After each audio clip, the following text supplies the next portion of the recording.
So today we are starting second chapter of class 9 polynomials. Polynomial start करने से पहले हम सबसे पहले भाई समझ लेते हैं इनके बेसिक्स क्या क्या हैं। बेसिक्स समझने में हम लोगों को एक समझना पड़ेगा सबसे पहले अलजेब्राइक एक्सप्रेशन। ठीक है, तो फर्स्ट हम लोग आते हैं किस पर, अलजेब्राइक एक्सप्रेशन पर। अब अलजेब्राइक एक्सप्रेशन होते क्या है भाई, जैसा कि हम लोग ऑलरेडी पढ़ते हुए आ रहे हैं, कभी भी अगर एक नंबर और एक वेरिएबल, या हम अच्छे से बोल रहे हैं तो एक कांस्टेंट और एक वेरिएबल अगर एक साथ लिख दिए जाते हैं तो वो हो जाते हैं अलजेब्रिक एक्सप्रेशन। अब बात आती है कांस्टेंट्स क्या होते हैं। कांस्टेंट्स वो होते हैं जिनकी एक फिक्स्ड वैल्यू होती है। जैसे हम लोग नंबर्स की बात कर लेते हैं, जैसे 5 लिखा हुआ है किसी एक वेरिएबल के साथ में। Variable you know it already, variable को हम लोग लेटर्स से लिखते हैं, जैसे 5x कहीं लिखा हुआ है, या 3y कहीं लिखा हुआ है, या फिर 2x प्लस 7y कहीं लिखा हुआ है, या मैंने इसका स्क्वायर कहीं कर दिया। तो कहीं भी अगर हमारे पास में variables along with the constants लिखे हुए हैं तो वो हो जाते हैं भाई अलजेब्राइक एक्सप्रेशंस। क्या हो जाते हैं वो, अलजेब्राइक एक्सप्रेशंस। अब उनमें कुछ भी हो सकता है भाई, कोई भी पावर हो सकती है, कोई भी वेरिएबल हो सकता है, कोई भी कांस्टेंट हो सकता है, रैशनल इरेशनल कुछ भी हो सकता है, उससे हमें कोई मतलब नहीं है नंबर्स के लिए।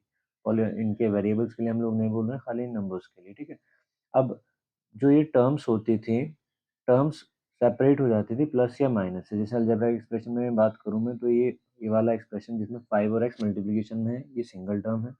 ये वाला ये भी सिंगल टर्म है। अब यहाँ देखें, ये तो सिंगल टर्म है, ये भी सिंगल टर्म है, लेकिन बीच में प्लस आ गया है, माइनस भी आ सकता था, तो ये हमारा टू टर्म्स का अलजेब्रिक एक्सप्रेशन हो चुका है। ठीक है, अब अलजेब्रिक एक्सप्रेशन अगर मैं वन वेरिएबल की बात करूँ तो क्या हो जाएगा भाई, वन वेरिएबल में हमारे पास में हो जाएगा, जैसे मैं 5x लिखना चाह रहा हूँ, 5x लिख दूँ, 3x प्लस 2x स्क्वायर कर दूँ, या 7y लिख दूँ, या फिर 9y स्क्वायर प्लस 18y लिख दूँ। इस तरह से मैं कोई भी एक वेरिएबल, अगर एक बार में एक एक्सप्रेशन में सिंगल वेरिएबल यूज़ करूँगा तो वो हो जाएगा algebraic expression in one variable. अब इसी तरह से अगर मेरे पास में कोई भी अलजेब्रिक एक्सप्रेशन इस फॉर्म में लिखा हुआ है, किस फॉर्म में भाई, ए एन होगा, x raise to the power n होगा, plus a n minus one होगा, x raise to the power n minus one होगा। इसको रेज करके एक बार दोबारा लिख लेते हैं भाई, n minus one plus a n minus two होगा, और x raise to the power भी एन माइनस टू होगा, plus and so on, plus last में ए नॉट हो जाएगा और x raise to the power zero हो जाएगा। अगर कोई भी हमारे पास में अलजेब्रिक एक्सप्रेशन इस फॉर्म में लिखा हुआ है, पहले कांस्टेंट होगा, ए एन का मतलब कोई रैंडम कांस्टेंट है, और एक्स की कुछ पावर होगी जो कि हम हाईएस्ट कंसीडर कर रहे हैं यहाँ से। फिर दूसरा कांस्टेंट होगा, पावर एक कम हो जाएगी, एक और कांस्टेंट होगा, पावर एक और कम हो जाएगी। कांस्टेंट्स बढ़ते रहेंगे, पावर कम होती रहेगी हमारे पास में। तो इस टाइप के एक्सप्रेशन को हम लोग बोलते हैं पॉलिनोमियल ऑफ एक्स। क्या बोलेंगे हम लोग इसे, पॉलिनोमियल ऑफ एक्स। इसको रीड भी इस तरह से करेंगे, जो ब्रैकेट में वेरिएबल होगा उसको साथ में बोला जाएगा, तो ये होगा पॉलिनोमियल ऑफ एक्स। ठीक है, इसको हम लोग रीड करते हैं पॉलिनोमियल, जहाँ पे जो n है हमारे पास में वो कोई भी नेचुरल नंबर हो सकता है। n की वैल्यू 1 2 3 4 5 6 कुछ भी हो सकती है। हम लोगों ने लास्ट में पावर जीरो लगा दिया है, तो जीरो वाली पावर को हम लोग साथ में कंसिडर करते हैं। तो n की वैल्यू हमारे पास में कुछ भी ऐसी हो सकती है। अब इसमें जो पॉलिनोमियल में बोल रहा हूँ, तो पॉलिनोमियल में कोई वेरिएबल होगा, जैसे ये वेरिएबल में टिक कर रहा हूँ यहाँ पर, ये वेरिएबल है, ये वेरिएबल है, ये वेरिएबल है, या ये वेरिएबल है। पावर और भी होंगे, 1 2 3 4 रैंडम पावर्स हो सकती हैं। इनके साथ में जो भी नंबर्स लिखे हुए हैं उन्हें हम लोग बोलते हैं कोफिशिएंट्स। क्या बोलते हैं भाई, कोएफिशिएंट्स। कोफिशिएंट्स कोई भी बेसिकली वेरिएबल के साथ में जो टर्म मल्टीप्लाई कर रही है वो होती है, लेकिन यहाँ पर खाली नंबर्स की हम लोग बात करेंगे तो ये कोफिशिएंट्स बोल दो, वैसे उन्हें न्यूमेरिकल कोफिशिएंट बोला जाता है। कोफिशिएंट्स हो गए। अब ये आप लोगों को ऑलरेडी क्लियर है कि ये जो भी टर्म्स हमारे पास में होंगी, नंबर ऑफ टर्म्स काउंट हम लोग कर सकते हैं इससे। इनमें जो भी प्लस माइनस सेपरेट होंगी वो उसकी टोटल नंबर ऑफ टर्म्स हो जाएंगी।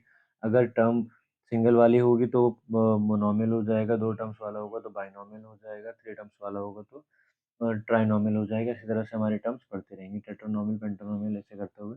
अब इसमें एक डिग्री की बात होती थी भाई, डिग्री ऑफ द पॉलिनोमियल। अब डिग्री की बात क्या होती थी, ये वाला एक्सप्रेशन मैं ऊपर ही लिखे देने दे रहा हूँ। डिग्री होती थी highest power, the highest power of the polynomial.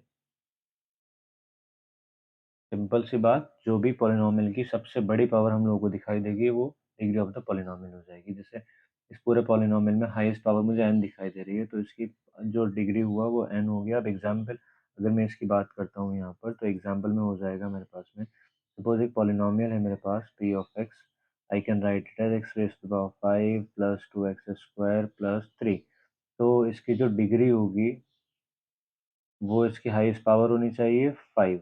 ठीक है। एक और एग्जांपल की मैं बात करूँ यहाँ से, अगर जैसे p ऑफ x है मेरे पास में, तो 1 plus x square plus x raise to the power 10। तो यहाँ पे जो डिग्री हो जाएगी वो हो जाएगी 10।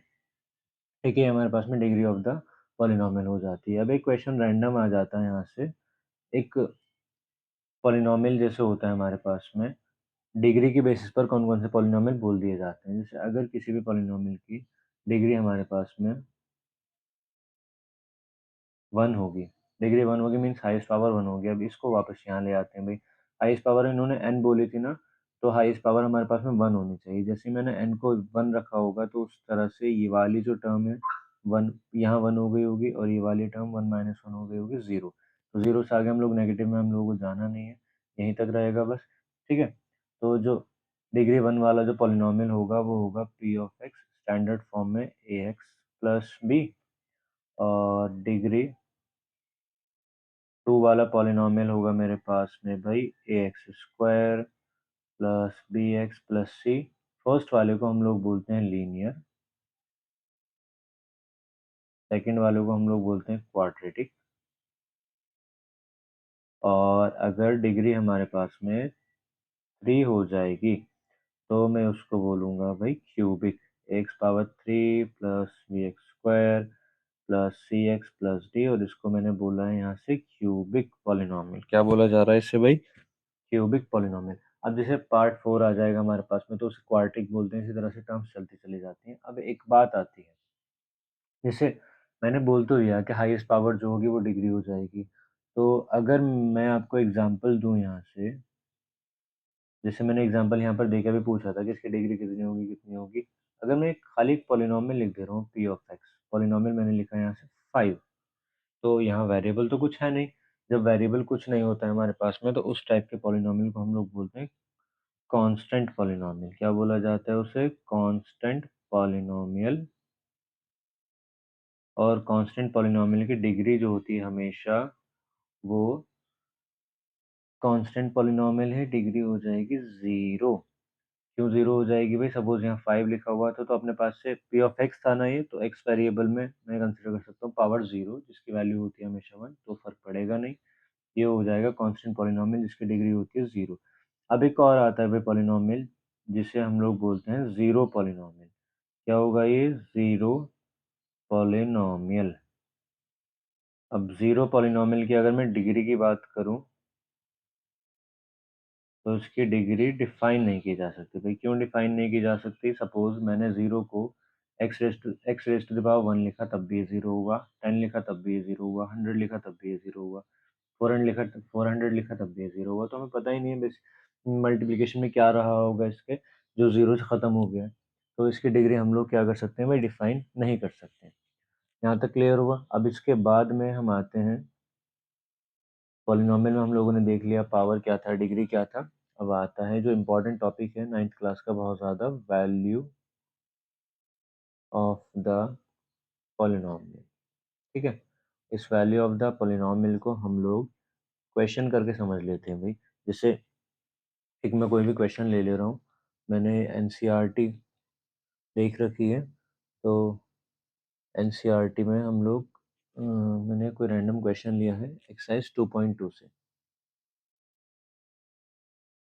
2.1 के भी दो चार क्वेश्चंस करा देंगे। अभी 2.2 से मैं क्वेश्चन कर रहा हूँ, जिससे इन्होंने बोला है find the value of the polynomial. First question ही है, find the value of the polynomial. और पॉलिनोमियल क्या है हमारे पास में? पॉलिनोमियल को मैंने p ऑफ x अज्यूम कर लिया है यहाँ से, 5x minus 4x square plus 3।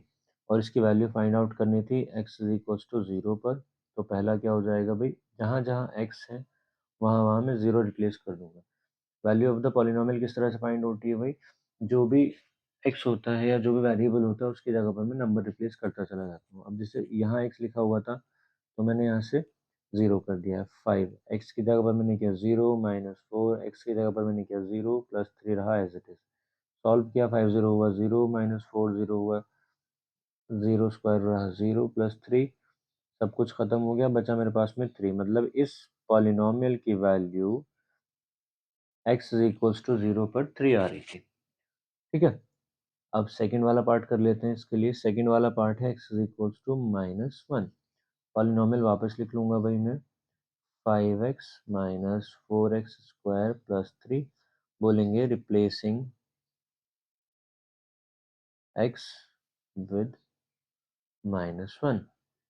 तो हो जाएगा p of -1 is equals to 5 within the bracket -1 -4 within the bracket -1 whole square +3। थोड़ा और सॉल्व किया तो 5 1 जा हुआ 5, नेगेटिव में रहा, -4 -1 का स्क्वायर रहा 1 +3, -5 -4 +3 सॉल्व किया मैंने, 5 4 हो गए 9, -9 +3 रहा मेरे पास में माइनस का 6। मतलब इस पॉलिनोमियल की वैल्यू -1 पर कितनी आ गई भाई, -6 आ गई। ठीक है, अब एक और कोई हम लोग फाइंड आउट कर लेते हैं भाई। थर्ड पॉइंट मैंने देखा x इज इक्वल टू, यहाँ पर x इज इक्वल टू कितना है भाई, 2 है।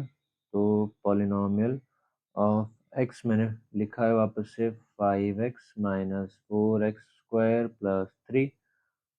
जैसे मैंने 2 से रिप्लेस किया होगा तो 5 इंटू 2 रहा, -4 इंटू 2 स्क्वायर, नेगेटिव साइन नहीं है तो ब्रैकेट लगाने की कोई नीड भी नहीं होती। 5 2 ज़ा 10, 2 का स्क्वायर रहा होगा 4, 4 4 ज़ा हो गया 16 +3, लाइक साइंस को ऐड कर दोगे, 10 +3 हो गया 13 -16, दोनों को किया मैंने माइनस, तो -3 मुझे इसका आंसर मिल गया। ये था हमारे पास में value of the polynomial for a given value.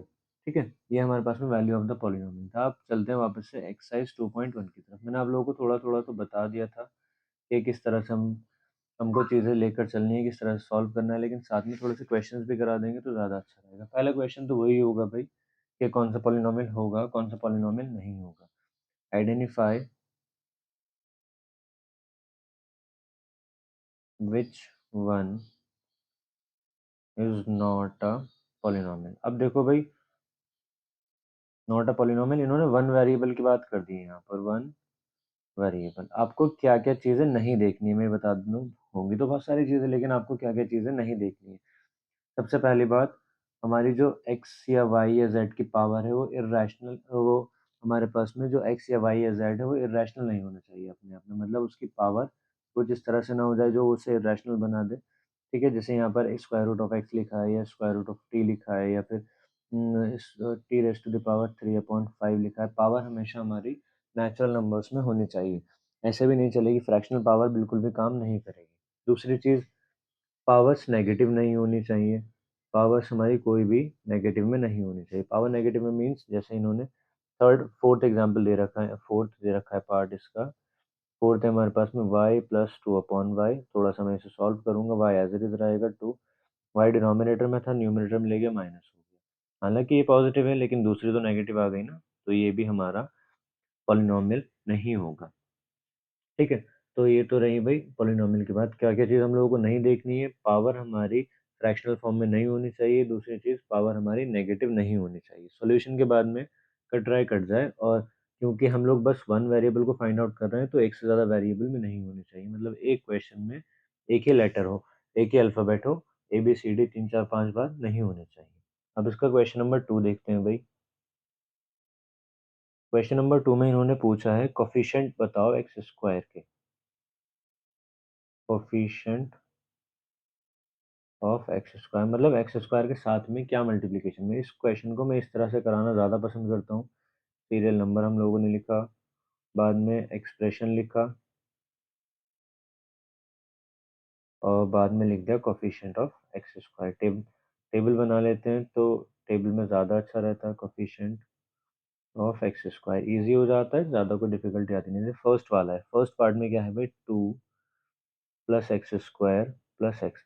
हमें क्या चाहिए, coefficient of x square. Starting में मैंने आपको बताया था कोफिशिएंट का मतलब क्या होता है भाई, कोफिशिएंट का मतलब होता है किसी भी वेरिएबल के साथ में लिखा हुआ नंबर या फिर जो भी टर्म लिखी हुई है। अब कोफिशिएंट एक्स स्क्वायर के साथ में क्या है, एक्स स्क्वायर के साथ में यहाँ कुछ भी नहीं है, मल्टीप्लिकेशन में जब कुछ नहीं होता है तो वहाँ हमेशा वन होता है। तो फर्स्ट वाले का तो हो गया वन। सेकंड का देख लेते हैं भाई। सेकंड है मेरे पास में 2 minus x square plus x raise to the power 3। X square के साथ में यहाँ भी कुछ नहीं है, जब यहाँ भी कुछ नहीं है तो यहाँ भी प्लस वन हो गया, लेकिन साइन तो हमें कंसिडर करना पड़ेगा भाई, तो साइन माइनस वन हो गया, ठीक है। इसी तरह से अगर मैं इसका फोर्थ पार्ट देखूँ, थर्ड पार्ट इजी है, थर्ड पार्ट में पाई अपॉन टू हो जाएगा। फोर्थ पार्ट देख लेते हैं भाई इसका। फोर्थ पार्ट है मेरे पास में root two x minus one. बात आती है, आप फाइंड आउट तो कर रहे हो कोफिशिएंट एक्स स्क्वायर का, लेकिन यहाँ तो एक्स स्क्वायर की टर्म ही नहीं है। जब एक्स स्क्वायर की टर्म नहीं होगी तो हम इसको, अगर मैं इमेजिनरी फॉर्म में इसे लिखना चाहूँ, zero into x square plus करके, तो कोई फर्क पड़ेगा भाई, जीरो से एक्स स्क्वायर मल्टीप्लाई करके खत्म हो गया। इसका मतलब अगर कहीं भी कोई टर्म नहीं होती है जिसका कोफिशिएंट पूछा जाए तो उसका कोफिशिएंट वहां पर हो जाता है जीरो, ठीक है। ये वाला तो रहा भाई कोफिशिएंट वाले क्वेश्चन। अब क्वेश्चन नंबर 3 में इन्होंने बोला है कि कोई भी ऐसा एग्जाम्पल दो बाइनोमियल का। बाइनोमियल मतलब दो टर्म्स होनी चाहिए जिसकी डिग्री 5। एग्जाम्पल दे सकते हो भाई, मैं बोल दूंगा 5 x raise to the power 35 plus x. Binomial भी है और दो टर्म्स भी हैं, और डिग्री कितनी है, 35 है, मतलब हाईएस्ट पावर 35। मोनोमियल का एग्जांपल दो जिसकी डिग्री 100 हो, t raise to the power 100। Monomial भी है, डिग्री 100 भी है। मोनोमियल मतलब single term, binomial means two terms, trinomial means three terms. Terms कैसे सेपरेट हो रही थी भाई, बीच में प्लस या माइनस आ जाए तो उससे। अब क्वेश्चन नंबर 4 में इन्होंने डिग्री का पूछ रहा है। Degree I guess I have told you already, degree का मतलब होता है हाईएस्ट पावर, तो we shall not waste our time in this part. Question number 5, अगर मैं बोलूं कि लीनियर क्यूबिक को क्वाड्रेटिक से करने हैं तो डिग्री 1 वाले क्या होते हैं भाई, लीनियर। अब इसको मैं लिस्ट कर देता हूँ, लीनियर कौन कौन से हमारे पास में यहाँ से। डिग्री 1 वाले लीनियर है जिससे इसका कौन सा पार्ट हुआ भाई, फोर्थ पार्ट। फोर्थ पार्ट है 1 plus x, highest power x की 1 है, और इसका फिफ्थ पार्ट 3t। ये दोनों के दोनों क्या हो गए भाई, लीनियर हो गए। अब अगर डिग्री हो गई हमारे पास में 2, तो वो बन जाता है क्वाड्रेटिक। हाईएस्ट पावर 2 किस किस में दिख रही है भाई हमें, हाईएस्ट पावर 2 दिख रही है फर्स्ट वाले पार्ट में, which is x square plus x, और थर्ड पार्ट में y plus y square plus 4, और सिक्स्थ पार्ट में टी स्क्वायर। बाकी जो भी बच रहा है हमारे पास में वो सारी की सारी क्यूबिक पॉलिनोमियल है, मीन्स 3 पावर वाली, 3 डिग्री वाली पॉलिनोमियल है। डिग्री 3 की अगर मैं बात करूं तो it will be cubic polynomial. Cubic polynomial में क्या हो जाएगा भाई, मुझे दिख रहा है साफ साफ। सेकंड अगर मैं देखूं तो x माइनस एक्स पावर 3 हो गया हाईएस्ट, क्यूबिक हो गया। और इसी का सेवेंथ पार्ट भी यही है भाई, 7 x raise to the power 3। ये हो गया हमारे पास में क्यूबिक पॉलिनोमियल, ठीक है। अब इससे थोड़ा सा आगे बढ़ जाते हैं भाई। ये एक्सरसाइज 2.1 बिल्कुल हमारी फिनिश हो चुकी है, इसमें और कुछ करने को था नहीं, तो it is done now. Second exercise अगर मैं देखूं तो सेकेंड एक्सरसाइज है हमारे पास में, जो वैल्यू ऑफ द पॉलिनोमियल निकालते हैं। अच्छा, वैल्यू हम लोगों ने निकाली, वापस उसी वैल्यू पर आ जाते हैं। वैल्यू हम लोगों ने निकाली, एक्स की डिफरेंट वैल्यूज रखी। पहले मैंने जीरो रखी तो मुझे वैल्यू 3 मिली, फिर मैंने 1 रखा तो सॉल्व कर कर आने के बाद में मुझे जो वैल्यू मिली वो -6 मिली। एक्स को 2 रखा मैंने तो -3 मिली। कुछ और भी मिल सकता है, 5 7 9 1/2 1/3, कुछ और भी मिल सकता है। लेकिन अगर कहीं भी हमें एक्स की ऐसे वैल्यू मिल जाए जिस पर जो पॉलिनोमियल है वो ज़ीरो हो जाए, जो पॉलिनोमियल है वो अपने आप में वैनिश हो जाए, ज़ीरो हो जाए, तो उस वैल्यू को हम एक्स की उस वैल्यू को ज़ीरो ऑफ द पॉलिनोमियल बोलते हैं। क्या डिफाइन, किस तरह से डिफाइन करेंगे, the values of x such that for which polynomial becomes zero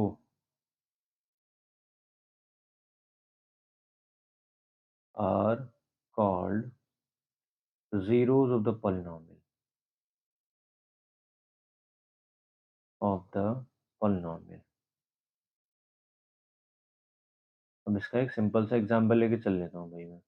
जैसे मेरे पास एक पॉलिनोमियल था, लीनियर पॉलिनोमियल मैंने लिया x-2, ठीक है। x की वैल्यू मैंने रखी यहाँ से 2। जैसे ही मैं x की वैल्यू 2 रखूंगा तो LHS हो जाएगा p ऑफ 2, RHS हो जाएगा 2 - 2 विच इज 0। x की वो वैल्यू मतलब 2 जिस पर पूरा पॉलिनोमियल 0 हो जाए, तो यहाँ लिखेंगे हम लोग x is equal two is the zero of the polynomial, ठीक है। अब पॉलिनोमियल के जीरोस कितने हो सकते हैं भाई, जवाब ये डिपेंड करेगा डिग्री पर। जैसे अगर डिग्री हमारे पास में n है तो एटमोस्ट उसके जीरोस n हो सकते हैं, उससे कम भी हो सकते हैं और एक भी जीरो नहीं भी हो सकता, ये भी पॉसिबल है हमारे पास में एक भी रियल जीरोस एग्जिस्ट ना करें। इन जीरोस को हम लोग जीरोस के साथ साथ में रूट्स भी बोलते हैं, रूट्स ऑफ द पॉलिनोमियल भी हम लोग इन्हें ही बोलते हैं। अगर हम लोग बात करें जीरोस की तो वो भी वही होंगे और रूट्स की बात करें तो वो भी वही होंगे। से अलग हम लोग अगर बात करें तो नेक्स्ट टॉपिक आता है हमारे पास में विच इज फैक्टर थ्योरम, ठीक है। फैक्टर थ्योरम क्या बोलती है भाई, इंपॉर्टेंट है क्वेश्चन हम लोगों के पास यहाँ पे इस टाइप के आते हैं। फैक्टर थ्योरम हम लोगों ने बोला है, हम लोगों ने बोला if x minus A is a factor of a polynomial p of x, अगर x माइनस ए नाम का कोई भी छोटा सा पॉलिनोमियल बड़े पॉलिनोमियल p ऑफ x का एक फैक्टर है, तो क्या हो जाएगा भाई, तो हमारे पास में p ऑफ a मतलब कि जो a है हमारे पास में p ऑफ a हो जाएगा 0, या फिर अगर p ऑफ a 0 है, अगर p ऑफ a 0 है तो भाई x माइनस a फैक्टर होगा p ऑफ x का। दोनों तरह से बातें सही है भाई, अगर फैक्टर है ऑलरेडी तो p ऑफ a 0 हो जाएगा, और अगर 0 है ऑलरेडी p ऑफ a तो अपने आप में वो फैक्टर बन जाएगा, ठीक है। इस पर एक क्वेश्चन करके देख लेंगे भाई। एक्सरसाइज 2.2 पर आते हैं हम लोग।